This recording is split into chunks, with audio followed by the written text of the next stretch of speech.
Hello again, friend, and welcome back to our cozy fireside chat.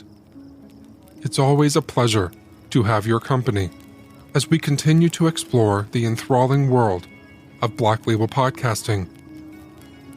Today, we have something special in store for you. To celebrate the spirit of discovery within our tight-knit network of creators, we're giving you a glimpse into another one of our exceptional shows. We like to call this a feed drop. It's a little gift from us to you, offering a taste of the incredible stories that await in the other corners of the Black Label podcasting universe. As you listen to this full episode, we invite you to immerse yourself in the captivating narrative and let your curiosity guide you. This is an opportunity to forge new connections and discover the incredible range of stories that our talented creators have to offer. If this episode piques your interest and leaves you yearning for more, we encourage you to explore the show further and dive into the wealth of content that awaits. Remember, the Black Label Podcasting Network is a treasure trove of tales, and you, my friend, have the key to unlock its mysteries. So without further ado, let's settle in, relax, and embark on this exciting journey together. May this new story enthrall, inspire, and captivate you, just as it has us.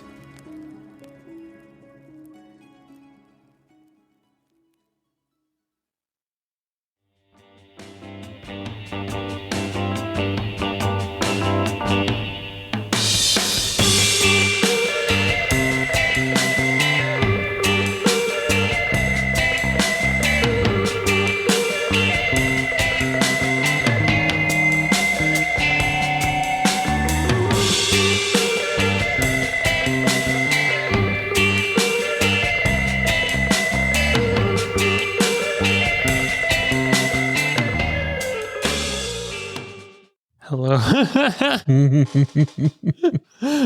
You may have to switch chairs. We're tired.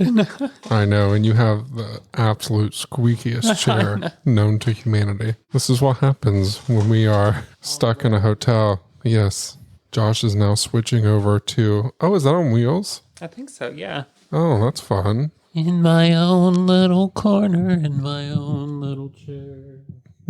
Josh is now sitting on a little booth thingy that's in our hotel room. It's just a real little bitty. Hang on. Ah, welcome back. There, no squeaky. Yeah, now it sounds a lot better. Now you may only hear in our room our fridge is making a weird noise and we can't get to it to unplug it. This room is nicer. It's the same hotel chain, but this one looks like a completely different one. It has a lot of updates to it compared to our last one. No toilet phone. In Mattoon, yeah. And most importantly, as you mentioned, there is no toilet phone. That was the first thing I looked at when we got out. Like, oh, no. You know, this is one of the only hotel rooms I've ever had that actually has a hand pump soap. Yeah, instead of just a little bar. Yeah, and it's not even a super nice hotel. It's just a normal Holiday Inn Express. Mm-hmm. So, Holiday Inn must be doing well. Well, evidently in this area. Josh and I are in a hotel in Champaign-Urbana, Illinois. And this hotel is much nicer than the hotel we stayed at last night. For some reason, that hotel was severely lacking. Yeah, the hot tub was like they had caution tape over the door, which probably a blessing. You know, if we had gone down there, we'd probably have like staff. This morning at breakfast, I noticed that they had like they were airing it out in there to the pool room. That ain't ever good. Yeah, I know. I was like, well, I don't know what happened in there. Someone dropped a candy bar in the pool. That's whenever I see him close down a pool, I'm like, oh, someone took a dump in the pool. Or someone wasn't following all of the instructions. Yes, like if you've had diarrhea within the last 24 to 48 hours, something like that, don't get in the hot tub. You know, my biggest thing when I stay at hotels is I love going into the hot tubs in the pool, especially a good heated pool.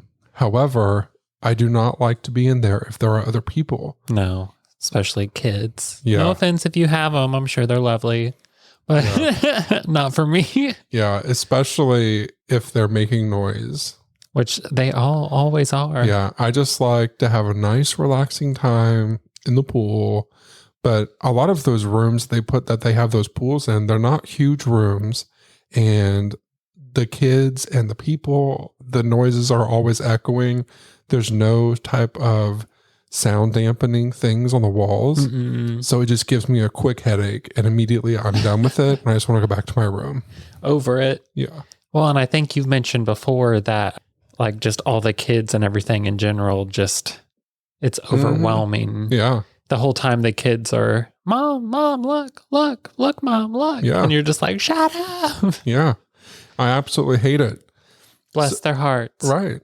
So in the last episode, Josh and I, you heard from us. We were in Mattoon, Illinois. It'll be 2 weeks for you guys, just yesterday for us. Right. Yeah. We just left our hotel room earlier this morning, and we drove over to Charleston, Illinois, which is just a quick drive. It was very, very quick, actually, just right on the highway. It's a cute little town. Yeah.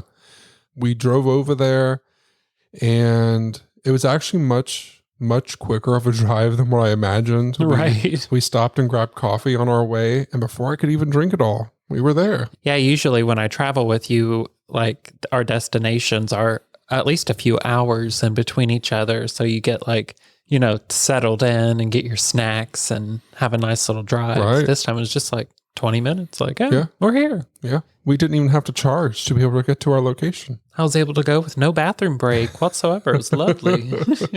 I know. So I'm sure you all are wondering, what in the world type of mystery could be in Charleston, Illinois that would draw the Waters brothers over there? And we're going to tell you. But first, I'm going to give you a little history of the area because, this might be a mystery podcast, but one of the things you're going to take away from it is a nice history lesson because I love a good history lesson. I will say before you get started in that, just traveling in the Mystery Machine. If you ever want to make like road travel better, like get your car wrapped in a fun wrap because people drive by you and you just see their phones and, it just puts a smile on their faces. But then as we both said when we were driving to our location today, like they see the Mystery Machine. They know what we're going to this known haunted area. And they're like, what are they doing? And also it sticks out beyond just being a mystery machine because of it being a Tesla. That's very rare to see Teslas in areas, especially one that's wrapped as a mystery machine. So bright blue. Yeah. And it has a custom license plate that fits the theme of the Mystery Machine.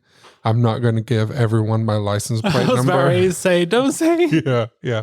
But it definitely fits. So what's funny, though, is like whenever I'm driving around in the Mystery Machine Tesla, a lot of people will want to film or take pictures. And normally, if I'm stopped somewhere, people will come up and be like, do you care if I take my picture? This morning at Starbucks. Yeah. Yeah, a lady did it this morning. Not sponsored, but gladly will. You're right. Yeah. We would gladly take a sponsor from a coffee shop. It would save us a lot of money, actually. A lot. And hotels. But anyway, one of my favorite things, though, is when people try to do it discreetly and you'll see them like pop up their phone. Like they'll be looking forward and you'll just see like them pop their phone up right at the bottom of the window as they drive by. And sometimes they'll drive by and then they'll slow down and then they'll drive forward again. I love it. On the highway. And I'm like, okay, dude, I know what you're doing. But then sometimes it's like, there I am, very awkward, and I don't know what to do. Because my back windows they have a cover on them too that says Mystery Machine. So you can see inside of the front two windows, but the back two windows you cannot see in. So because you can see me, whenever people take pictures or videos, I'm not really sure what to do with myself. Yeah, so there I am just sitting there. Or sometimes if I'm waiting for people. I just pick my nose every time. Well, when I was at the rock shop place, that wholesale place with our audio engineer, like last week, it was actually here in Illinois. They were taking hours picking out rocks in this rock shop. Don't even get me started on this. Crystals and minerals. And Yeah. Shane calls them all rocks. So I had an hour's worth of it. I was done. So I went back out to the Mystery Machine and I started watching on Hulu in the car, The Golden Girls. And people kept coming up because I parked right out front. So people who were going into the shop were taking pictures of the car. Little did they know I'm inside watching The Golden Girls the entire time. They're like, do I hear the Golden Girls? Right. So yeah, so that happens all the time. People do the videos and the things, but I also will have people who will be with me in the car and you forget, and I know that you have this problem, but you forget a lot that the car's go to wrapped. like flip them off or something. Because, they come up and you're like, what's their problem? Or they'll honk at you and, your road rage starts to come out like, how dare they honk at us? Yeah. Well, we weren't doing anything. And then you're like, oh no, they're smiling and waving. Yeah. It's the Mystery Machine. Yeah. My favorite is when it happened coming back from Gettysburg.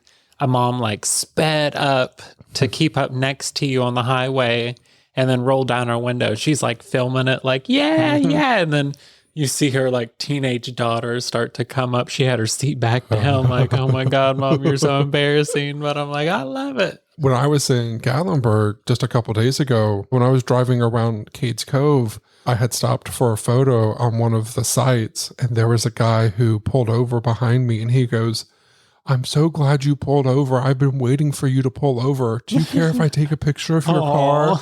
And I was like, yeah, I don't care. So it was just really funny. I'd mess with them. I'd be like, no, I'm just kidding. No. I'm just kidding. No. But yeah, sometimes if I'm in the car and they're filming and stuff, I'm just sitting there like in the driver's seat, like just trying to look forward. Should have got these front windows wrapped too. Right. I just feel very awkward. Yeah. It's very funny. But that's been our travels in the Mystery Machine today. Yeah.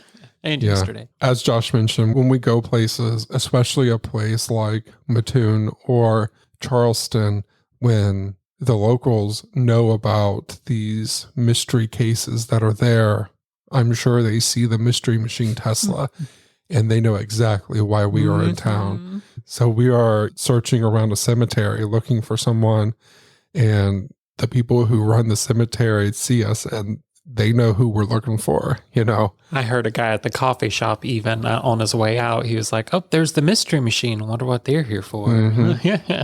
Yeah. So as I mentioned, I'm going to give a little history of the area for Charleston, Illinois. The area was first inhabited by Native Americans who lived here for thousands of years prior to European settlers arriving to the continent. Josh, I mentioned before that one of my favorite episodes of Hometown History was going to interview the Cherokee Nation in Cherokee, North Carolina.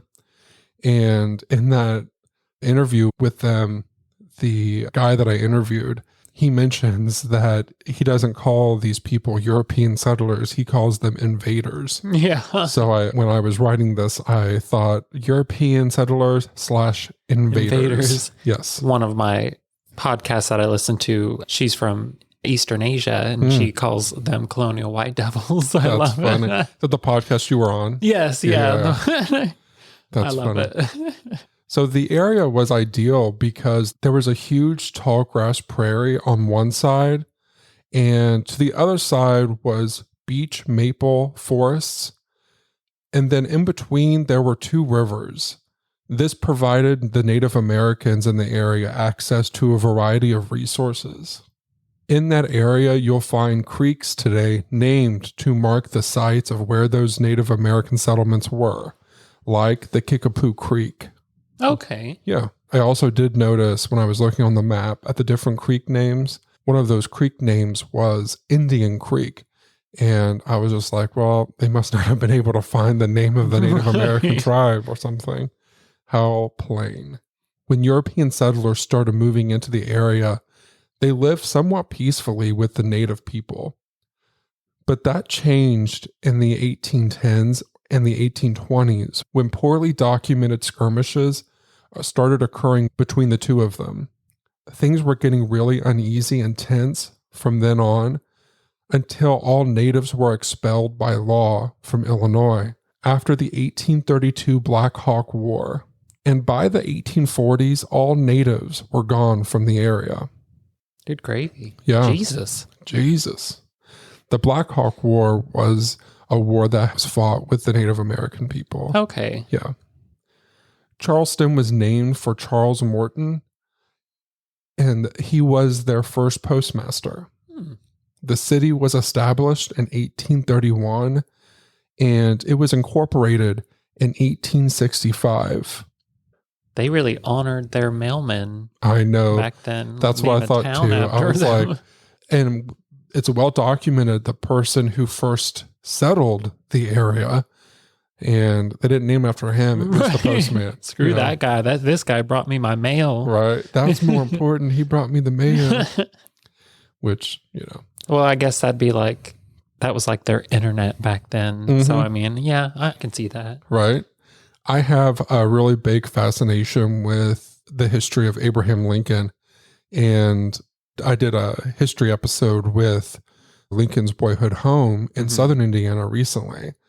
So when I discovered this, when I was looking at the history of the area, it was really fascinating. So I wanted to include it as well. But Abraham Lincoln's father moved into a farm out in the country, just outside of Charleston, just south of the city. Good gravy. Yeah. You're just following his footsteps.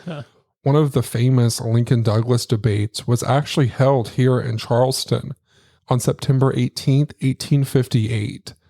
This was when Lincoln was running for senator to represent Illinois. The debate was against the current incumbent senator.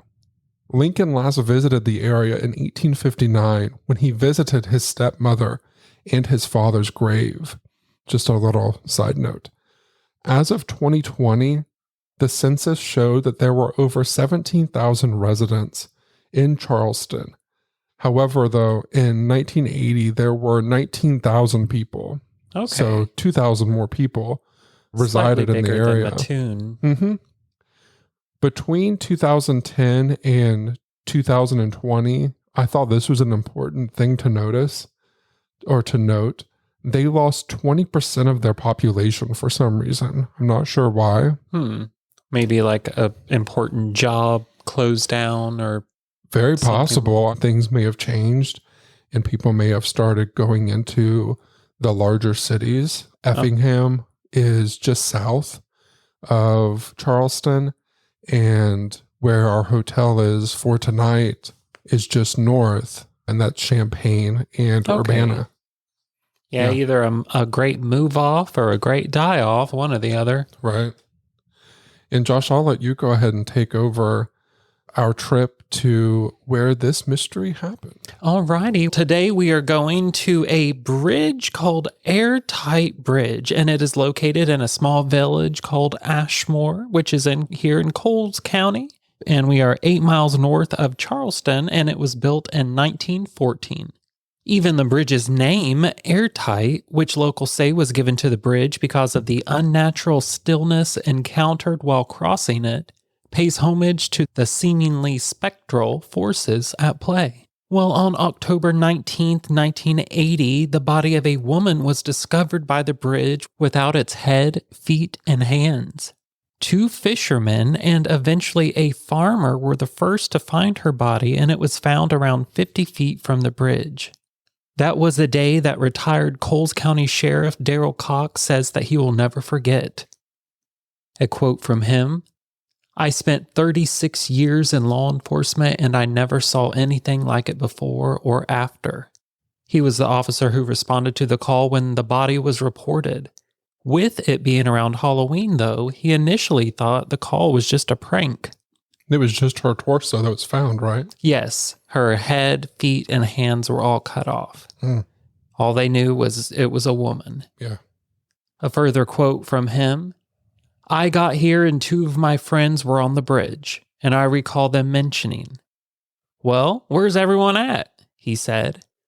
I said, 'Oh, come on, this is probably a joke,' and I walked down to the bank where what I thought wasn't a body, obviously, at that point. And I got close enough and discovered that it was. I remembered looking up at them and saying, 'Yeah, you're right. I'm gonna need some assistance.' At first, they thought it might have been someone local because this is a remote area, and whoever dumped that body had to have had some knowledge of where Airtight was. Furthering the quote from Cox, obviously, we thought it might have been someone local because this is a remote area, and whoever dumped that body had to have had some knowledge of where Airtight was. But that turned out not to be the case. The body belonged to Diana Small and was found 4 days after she last left her home in Kankakee, Illinois. She had recently gotten into a fight with her husband, Thomas Small, on October 15th, 1980. He said that things became heated and he hit her in the head several times with a metal coal poker, which was later disposed of in a quarry. He said at first he placed her body in the attic of their home for a few days until it began to smell. He then took his wife's body and put it in the trunk of his car and drove down U.S. Route 45 until he came to the Embarrass River in Coles County. Once he found the right secluded spot, he proceeded then to cut off her hands, feet, and head and threw them and her body into the river. All the while, the couple's 2-year-old daughter was in the car the entire time. There were scuba divers that did go searching for the remains of like her head and feet and just anything else besides her body. I think they've done that several times, but nothing's ever been found from their attempts. Did he say that he threw them in the river also? Yes. I could not find out if exactly the bridge is where he took her and dumped the body, or if it was downriver and she just washed down the river and the bridge is where they found her. There wasn't any details on that part. Thomas claims that the location where he dumped her body was completely random.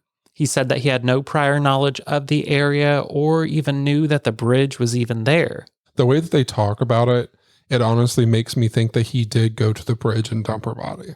Right. I mean, and that was what I found. Even a bridge, like it gives you a spot to like. Yeah. Well, in the way that the detectives talk about during his trial, when he does his confession, it just makes me think that how he confesses, it's that he goes to the bridge to dispose of the body. And October's not generally known in this area of the country to be a heavily rainy area, and the river, I mean, it's not a huge deep area right there, so it's not like it's just constantly flowing. It would have been quite low. So my guess is that the bridge is where he dumped her, but I could not find out to verify that for sure. Right. Even on our drive to the bridge, it gave us both the vibes that, if I wanted to get rid of a body, this is the way I would go. It was very rural with a gravel road and nothing but fields and forest. If we didn't know the bridge was back there, it almost feels as if you're driving along someone's like long driveway, like private property. Yeah. The road is very curvy. You don't even see the bridge until you're like right there in front of it. Like you would have no idea that it was there. It just seems to me that that's odd that he would just happen to stumble across. Well, and when we approached it coming from Charleston, and that would have been approaching it from the south. Okay. So knowing from their home, which would have been from the north, because they lived up closer to Chicago. And he came down 45. Yeah. So he probably approached it from the north, and that's how we left. Okay. So that would have even been a more random chance. And it was a lot curvier of a route that way too. Yeah. After we left the... it's just hard for me to imagine that he just randomly came across that area. Right. I try to put myself in like what would be going through his brain. And now see, if it was modern time, like this is 1980. If it happened now, I would say, oh, he was using Google Maps and he looked for a good location that was secluded, where there was a bridge, and he thought no one frequented the area. Or ran McNally. Maybe, but he didn't. If he's doing all this confession, why would he lie about that one small piece? Right. And maybe he did, but... It's just an odd luck for a killer. Yeah. It was just very, very strange. Josh and I have pictures of us driving out there too, so we'll make sure that we're posting them on social media. I put a couple on Instagram. Yeah. But yeah, it's just driving out there. You're like, how the hell did he... We even said going there, like, oh, he must have grown up in the area or like had been here swimming before. Well, and in Charleston, there is a university. So I thought, well, maybe he has gone to the university. He had a friend or family member. So I thought maybe there was that type of connection where, you know, there was some type of visiting to the university. And that's why he knew of the river that went through the area. Well, and I read that the bridge was a popular swimming area for the area. It's really old. I mean, it's been there for a long time. 1914. So yeah. I mean, I drove over and it like creaked. I walked over it about halfway through. I was like, they do say this bridge is haunted. And my bud is up here walking on it. So you guys have to imagine as we started driving closer to the bridge in the middle of nowhere, there's no houses or anything around. Creaking. Well, there was that car that randomly came by. Speeding. And they looked at us and they knew exactly why we were there. There's the mystery machine. The mystery machine head to the haunted bridge. Yep. Yeah. Well, back to the case. Diana Smalls was 26 at the time of her death and had a 2-year-old daughter named Vanessa. As I mentioned, was in the car while her mother was thrown into the river. Diana's husband didn't file a missing report immediately for apparent reasons. He said that she often would leave when they would fight and stay with family for a few days, so he didn't think anything of it when she didn't return home. But he knew already. One of her 7 siblings did shortly after file a missing person report, but nothing came of the first one. It didn't seem that the rest of her family pressed on the matter until 1992 when her sister Virginia filed a missing person report with the National Database of Missing Persons. Why did she wait so long, you might be thinking, because this was over 10 years after her sister had gone missing. Well, Diana's sister Virginia and her mother were out west somewhere in a religious cult and had no contact with the rest of the family for the better part of a decade. It wasn't until Virginia's sister left the cult and moved back to civilization, I should say, and she sought out contact with her family and oh, no one's talked to our other sister, Diana, for a decade? No, maybe I should file a report. Yeah. It's probably also one of those scenarios where everyone assumes that a report was already filed, that someone else already did it. Right. You know, like how they teach you, if you're in an emergency situation, you don't just say, someone call 911. You need to point to someone and say, you call 911. Yes. Or not, everyone's everyone will just assume that someone's going to call 911. Everyone, and I feel like that would probably be the same scenario, that everyone understands, is under the same assumption that no one has seen her for so long, but everyone also believes that they've talked to the police. Right. I'm sure they're on it. Yeah, I'm sure that the police did a missing persons thing and, you know, that they did what they needed to do. And I think normal people don't know the certain things that detectives do to put missing people on those certain databases that there are. So I wouldn't put fault on the family members for doing that whatsoever. No, I wouldn't either. I wonder what cult it was. I'm not sure. I couldn't find out. It just said a religious. I'm using the word cult. They said like a religious community. But we all... A religious community out west where you can't talk to your family for a decade? That's a cult, honey. Honey, that's a cult. We have to give up all your money and there's one man who runs everything. Right. No deodorant. You know they ain't washing their hands after the bathroom. Right. Well, we know all about them cults because in our part of Indiana, where we grew up near Muncie, not far from there is Lynn, Indiana, which is where Jim Jones was born. Yeah. Yeah. Oh, Hoosiers. Yeah. You're either good or you're bad. Yeah. And if you think I've never been to Lynn, Indiana. Is that where we drove? Yes, that's that really tiny town. Yeah. He was actually born in the micro town right next door, but it's a super tiny town. Like there's probably like 4 homes in it. Oh, yeah. Both you and I thought it was like the yellow house, I think. You were like, that one's giving me the... Yeah, the heebie-jeebies. Yeah. But then he moved into Lynn, which is next door, slightly bigger town, but it's not very big at all. There's a Dollar General, but that's it. Yeah. And a little bitty water tower. Well, not long after her sister Virginia called in and reported her missing, investigators got a hit off of Diana's details that matched that of a Jane Doe found at the Airtight Bridge. They were then able to collect DNA samples from Diana's parents, and her identity was finally confirmed. Even after the family chose to keep her body at Charleston's Mound Cemetery for reasons unknown, maybe her body's at peace in the ground, we don't want to disturb her. It could be a financial reason too. Yeah. It's very expensive to bury people. Anyone who has gone through that loss knows of the expense. Right. And then you also have to take into account that her husband is now going to be going to prison for murdering her. So normally in that scenario, it's supposed to be her husband who is now supposed to be the one that figures out the financials in order to pay for those arrangements. So, I can definitely see not wanting to bother her if she's at rest. And if people were nice enough and were able to provide her that resting place, maybe that had something to do with it too. Right. Well, and also she's passed away, so she doesn't care. It gets people to come visit her at her resting place. I mean, we got us there. Yeah, we paid our respects. Yeah.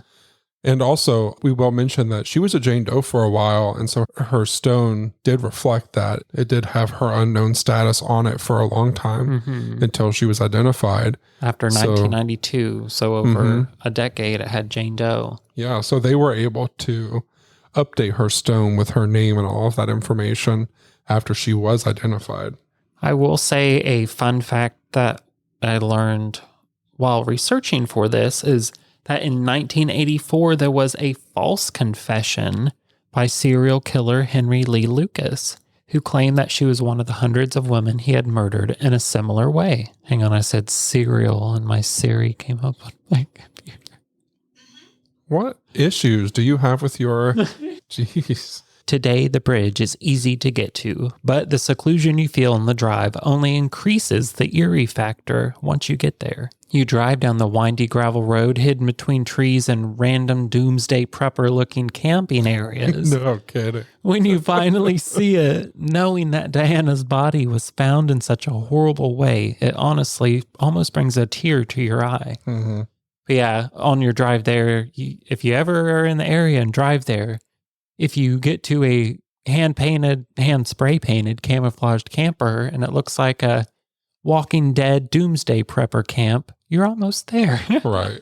So on March 2nd, 2017, that's when her husband, Thomas A. Small, pleaded guilty to first-degree murder. He was 70 years old when he was arrested for her murder. His home at the time was in, I'm going to mispronounce this name, I'm going to call it Kankakee. Kankakee. He was 70 years old living in Kankakee, Illinois. And I looked up on the map how far away that is from the bridge. It's 125 miles, 2 hours south. It would take him to get to Charleston to the Airtight Bridge. Yeah. The town that they were living in is just south of Chicago. Like her husband drove a while with her in the car and his daughter. Yeah, and that is important to me because of a statement that he made that I'll talk about in just a moment. But I thought it was also telling that when the detectives showed up to his house to arrest him, he said to them that he knew the day would come when he would be charged with a murder. I thought that was interesting. Yeah, I read that when he finally confessed, it was like with a sense of relief almost. Yeah. When interviewed in 1992, the sheriff said that Small came close to confessing. However, he did not do it back then. Yeah, they believed it was him the whole time, but they just didn't have anything to put on him. Yeah. He confessed to murdering his wife, dismembering her body, then disposing of her remains in Coles County, as Josh mentioned. Coles County is the county that Charleston is in, and it's the same county that I had mentioned that Lincoln's dad is also buried in, just south. Smalls ended up getting sentenced to 30 years for her murder, which I didn't think that was. But at 70, I mean, that's a death sentence. That's true. But I mean, it was such an absolutely horrible murder. That's the thing, is like, just the extent of it is crazy to me. Murder and mutilation, 30 years, that don't add up. During his confession, I just wanted to go over one more time because I thought it was really important. And I wanted to go over it because of something I want to say about it, of just an opinion I wanted to give. So Smalls said that he murdered her during an argument that they were having in their home at the time they were living in Bradley, Illinois. And the argument had happened on October 15th, 1980. 4 days before she was found.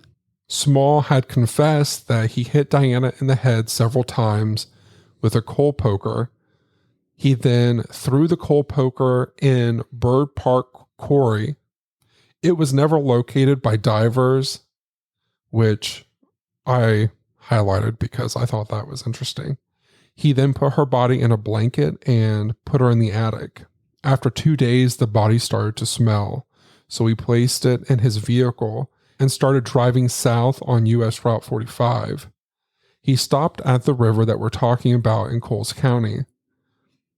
At the river, he cut off her head, feet, and hands, and then threw her torso into the river.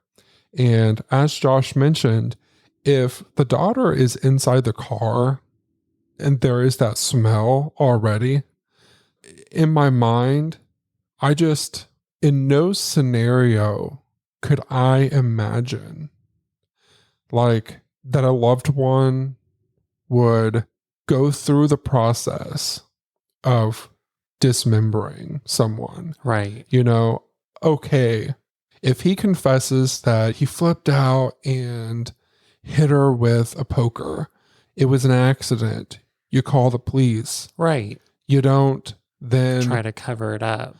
Well, and then you cover it up, but then he goes to the extent of this extreme dismembering.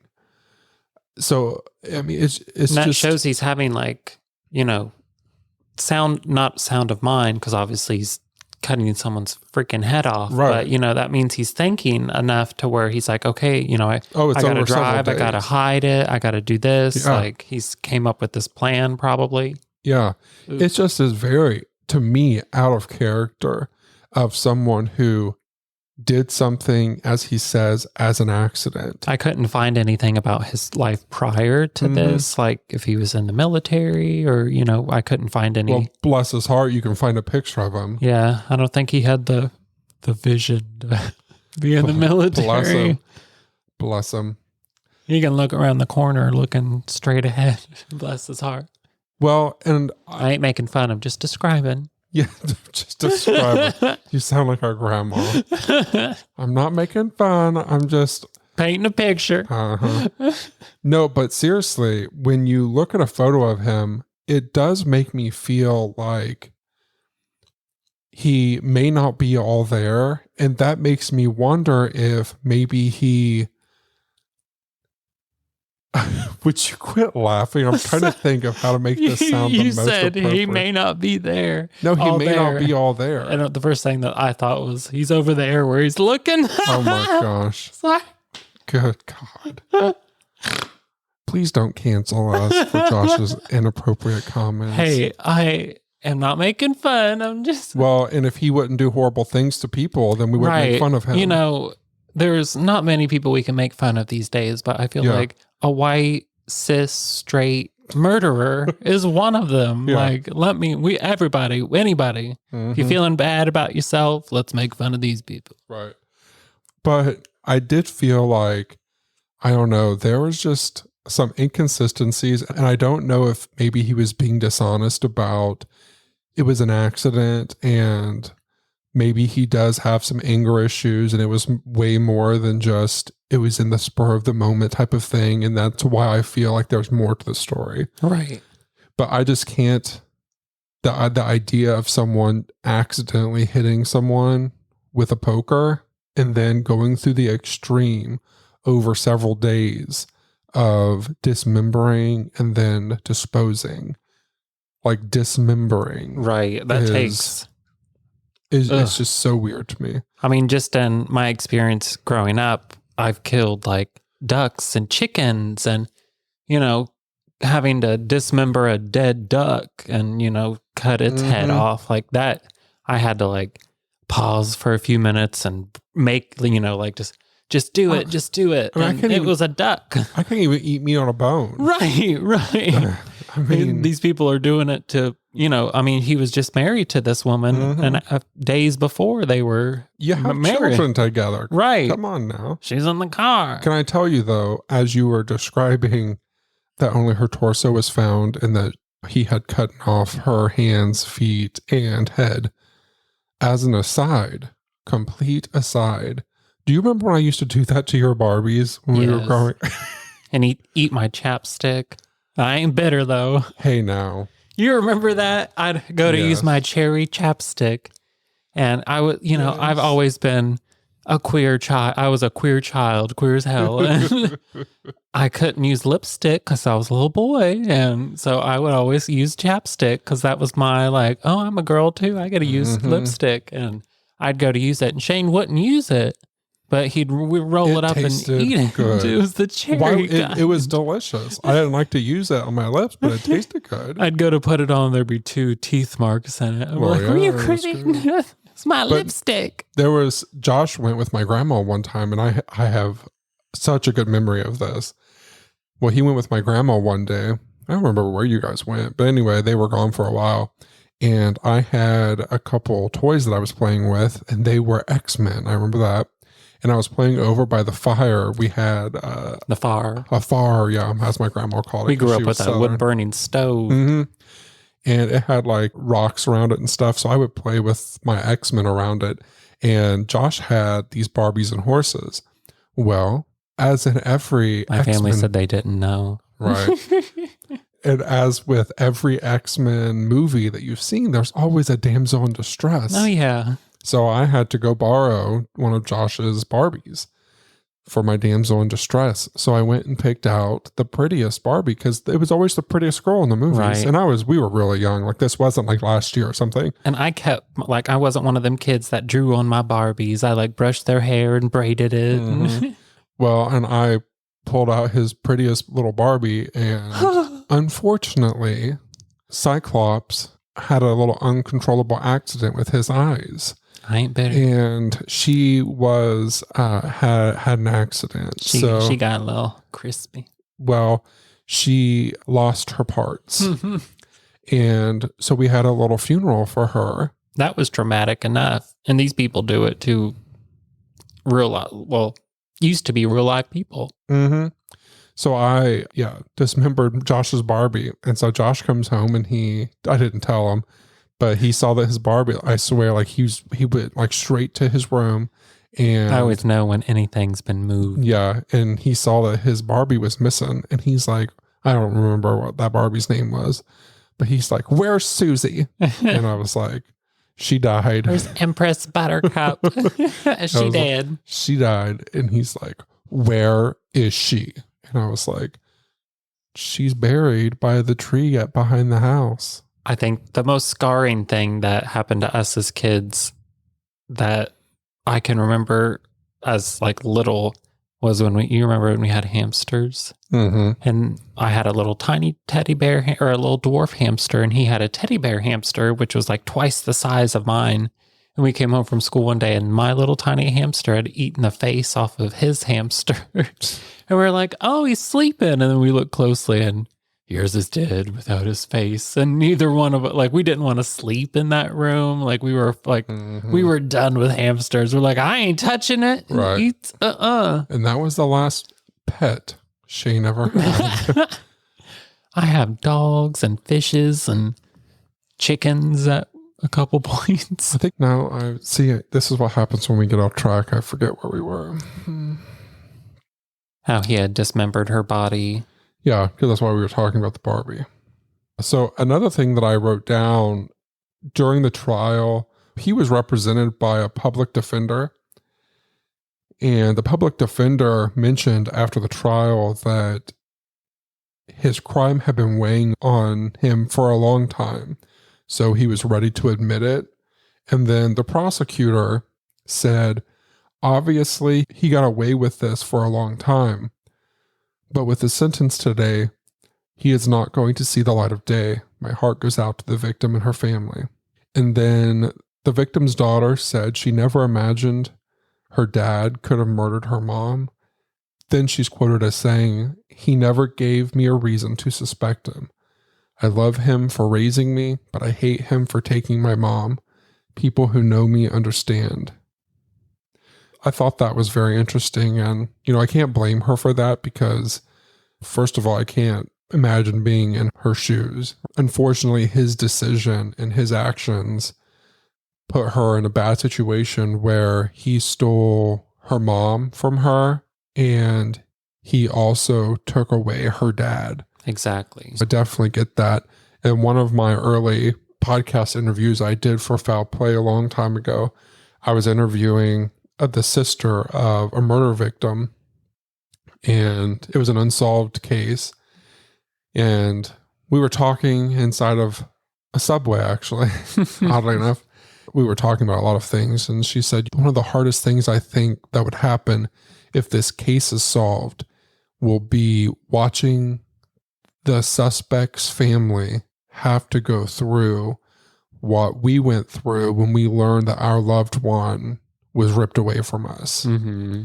Because it will rip their loved one away from them. Yes, they can go see them or talk to them in prison, but it's not going to be the same. No. Their actions not just ripped away their loved one from them, but their actions will rip them from their loved ones. That comment has always stuck with me, that there's always much more beyond just the action that took place that day. I'm trying to think of the word. A domino effect? Yeah, I was literally about to say like a ripple effect. One act of murder, how it has impacts on so many lives outside of it, and for not just that one generation, for generations to come. Yeah.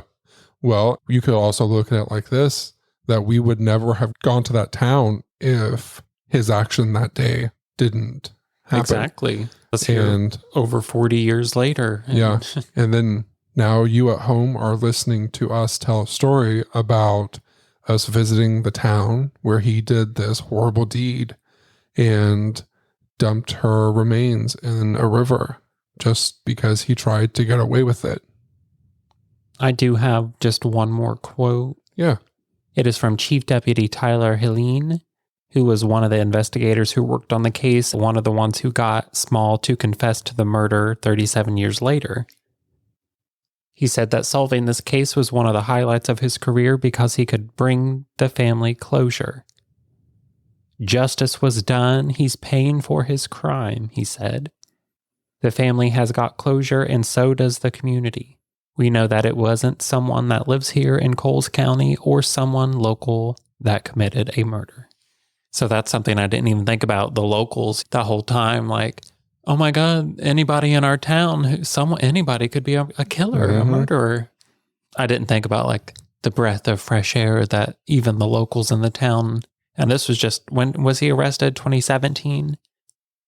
Yeah, March 2nd, 2017. Yeah, so I mean, this was just a few years ago that they were finally able to be like, oh, okay, we can let the kids play outside now again. And it's also really important because at the time, all the locals seemed to think that it had to be a local that did it just because of where the bridge was. That seemed to be a place that only locals would have been able to know about. Right. And I mean, we could vouch for that because us driving through the area would have never in our mind look for it. It was so way rural. out of the way. Even like if I didn't know that was the way, if I were driving out that way and it turned from a paved road to a smaller gravel road, I'd be like, oh, ain't going that way. No, I don't go on gravel roads. Right. Nothing down that way that I need. I've seen Deliverance. I don't need a... The hills have eyes and I have two legs going this way, you know? The Conjuring? No, yeah. No. I'm not one of those nosy, like, oh, let me go explore this. I've seen too many horror movies. Nope. If it's questionable, bye. Right. Meet me. Pshoo. My friends call me the Road Runner. Right. No, I'm exactly with you. Same thing. Well, Josh, we could go ahead and start the Unmasked episode. Yeah. Everybody, thank you for joining us for another episode of Mystery Inc. Yeah, if you guys enjoy the podcast, make sure you leave a review on Apple Podcast or by leaving a rating on Spotify. On our next episode, we will be back at the studio and bringing you 2 more mysterious cases. All right, well, let's go ahead and start the Unmasked. Bye.